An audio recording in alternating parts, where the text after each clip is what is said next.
Jadi datanya, materinya beneran, cuma dia cocok-cocokin, nyambung-nyambungin yang gak pas. Jadi benar, sebelum Nabi Adam sudah ada makhluk mirip dengan kita, tapi bukan manusia adami. Jadi ada manusia sebelum Adam, mirip kera betul, tapi bukan kera juga. Dahulu Sayyidina Adam ketika tinggal di surga, diriwayatkan oleh Imam Hakim. Hadis ini sudah sering kita dengar dan disebutkan kisahnya di dalam semua kitab-kitab maulid. Namun tanda kita cinta kepada baginda Nabi Muhammad SAW, kisah ini kita ulang supaya rindu tumbuh, ma'rifat subur. Sayyidina Adam alaihissalam, awal basyarin, manusia pertama. Sebelum beliau sudah ada makhluk di sini. Kata Abah Amiruddin, beliau kakek moyangnya berasal dari Kalimantan, dari Banjar. Orang Banjar mengabarkan kepada saya bahwa batu bara di Pulau Kalimantan itu berusia 12 juta tahun yang lalu. Sedangkan Nabi Adam belum sampai 7.000 tahun. Berarti sudah ada kehidupan sebelum Nabi Adam alaihissalam. Batu bara itu bahannya apa? Fosil. Fosil lama. Bisa hewan, bisa tumbuhan. Makanya batu-batu mulia, batu-batu berharga yang bagus dipakai untuk cincin pun yang terbaik salah satunya di Pulau Kalimantan. Kalau di Pulau Sumatera ini batu baranya lebih mudah. Makanya ahli-ahli geologi, ahli bumi mengatakan bahwa Sumatera ini tanahnya lain dengan tanah Kalimantan. Dulu bersatu dengan wilayah lain lalu berpisah. Lalu sebelum Nabi Adam siapa yang hidup di muka bumi? Itulah yang disebut manusia pra sejarah. Namun sayang, siapa namanya yang menemukan fosil-fosil itu, makhluk manusia yang dia sebut manusia kera itu, siapa namanya? Darwin. Ingat ya, berarti semuanya belajar ya. Mas Darwin ya. Mas Darwin ini orang Rusia. Dia kemudian ngumpulin fosil-fosil daripada manusia-manusia yang disebut manusia kera. Kalau saya sebutnya bukan manusia kera, sebut saja manusia pra-Adam. Manusia pra-Adam awalnya berbentuk burung, tapi kata si Mas Darwin ini, burungnya berubah menjadi bentuk monyet. Untuk kera, dari keranya, kera bongkok sampai kepada keranya agak sedikit miring sampai tegap, tapi disambung-sambungin.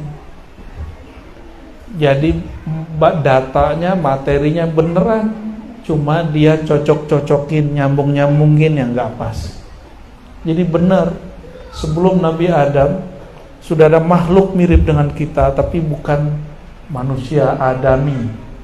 Jadi ada manusia sebelum Adam, mirip kera betul, tapi bukan kera juga. Nah, kita beruntung bukan bagian dari mereka ya. Sayyidina Adam sangat sempurna. Nah, inilah keturunan yang di depan saya ini. Benar, ini keturunan mana nih? Keturunan yang mirip kera itu tuh yang mana nih? Enggak ya? Enggak, kita keturunan Sayyidina Adam. Cuma orang ada yang mencukupkan pengetahuannya sampai Nabi Adam.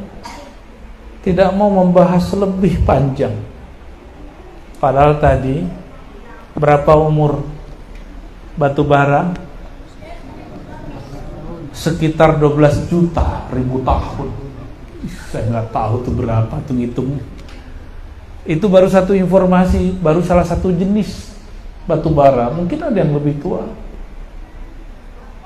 Berarti bumi ini sudah berkali-kali ada makhluk, ganti lagi makhluk, ganti lagi makhluk. Jadi dulu makhluk prasejarah itu diciptakan Allah, umurnya panjang ribuan tahun. Hidup sampai mati, Allah ciptakan lagi yang baru. Bukan dia berubah wujud, mati Allah ciptakan lagi yang baru. Begitu yang lebih tepat, ya.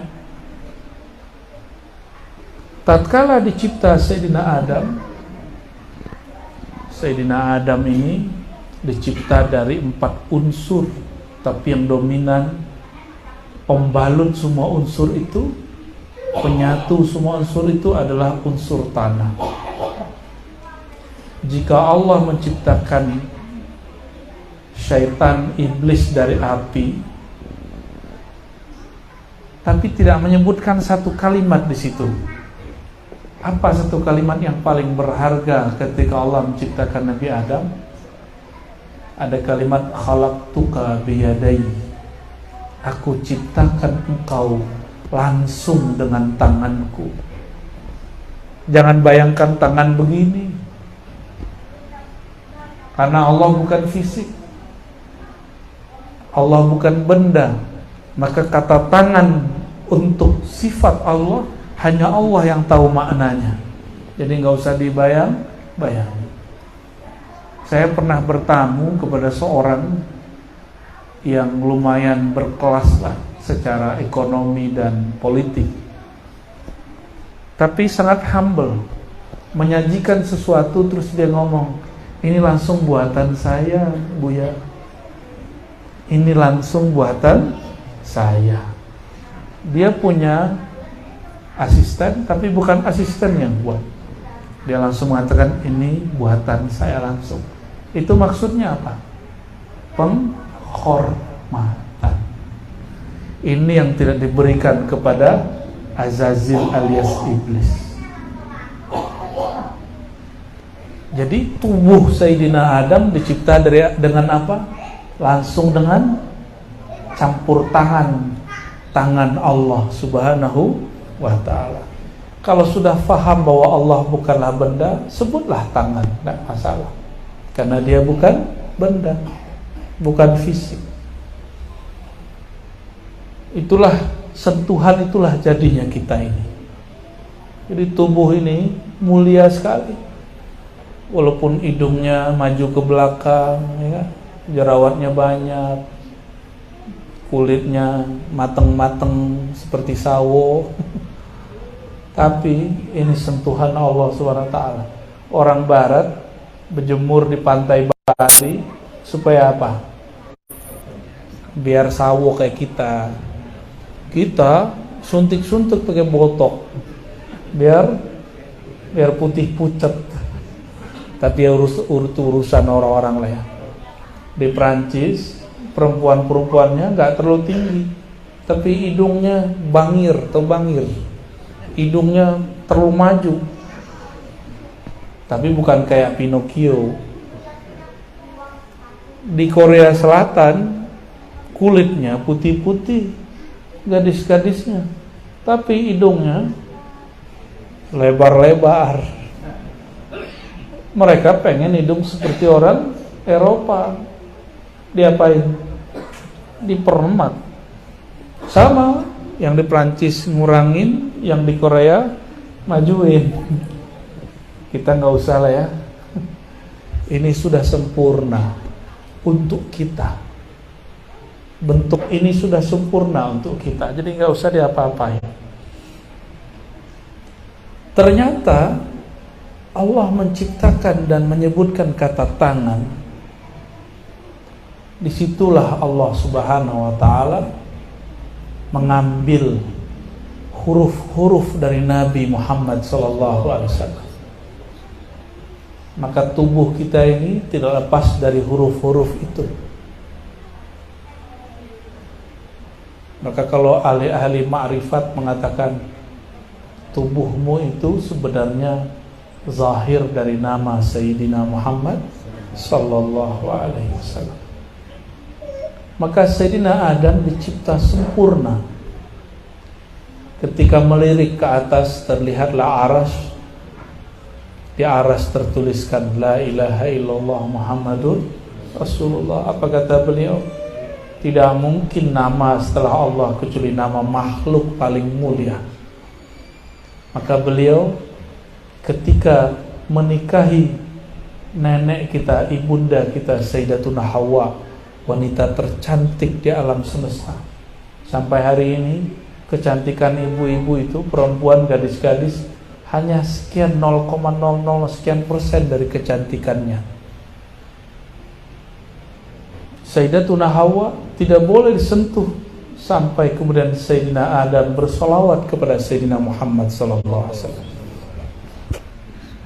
Bayangkan selevel Nabi Adam, maharnya solawat. Berarti solawat itu berharga atau bukan?